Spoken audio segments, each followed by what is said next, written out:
আসসালামু আলাইকুম। সবার জন্য একটা গুড নিউজ। দালালের দিন শেষ।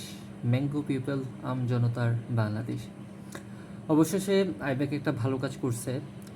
অলমোস্ট 2 সপ্তাহের স্লট একসাথে দিয়েছে। যদিও বা অনেকগুলো হ্যাসেল ছিল, তবে আমি সবাইকে প্রেফার করব কখনো কোনোভাবে দালালের চক্করে পড়বেন না। কাইন্ডলি প্লিজ, দালালকে 10,000, 20,000, স্লট নেওয়ার জন্য 12,000, বা হচ্ছে ভিসা করে দেবে 30,000, 40,000 টাকা, পুরাই লস। কেন ভাই? শুধু শুধু আমি তো মানে নিজেকে বলছিলাম যে আমি দরকার হলে ভিসা করব না, তবুও আমি দালালের মাধ্যমে কখনো ভিসা করব না। আজকে প্রায় সকাল 10টা থেকে ট্রাই করছিলাম। ফার্স্টে শো করছে যে আপনার ওয়েব ফাইল সাবমিট হয় নাই, তাই এখন অ্যাপয়েন্টমেন্ট নেওয়া যাবে না। 12টা নাগাদ সেটা ঠিক হইলো। 12টা নাগাদ ঠিক হওয়ার পরে ঢুকা যাচ্ছে, স্লট নেওয়া যাচ্ছে না। ডেট শো করতেছে, ডেটে ক্লিক করা যাচ্ছে না।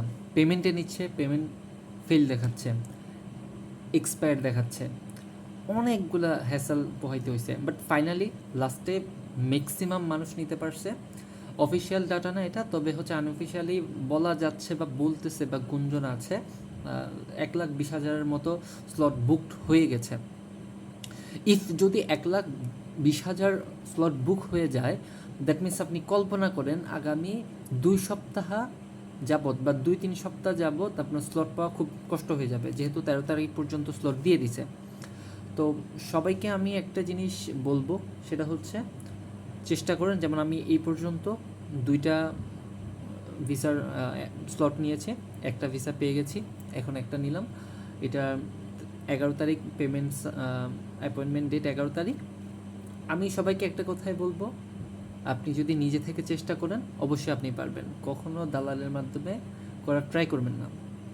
অনেকগুলো প্রবলেম ফেস করতে পারেন, সেক্ষেত্রে হচ্ছে আপনাদের প্রতি পরামর্শ থাকবে, অবশ্যই আপনি হচ্ছে বারবার ট্রাই করে বা হচ্ছে এমন কিছু করবেন না যেটার জন্য আপনার আইডিটা লক হয়ে যায়।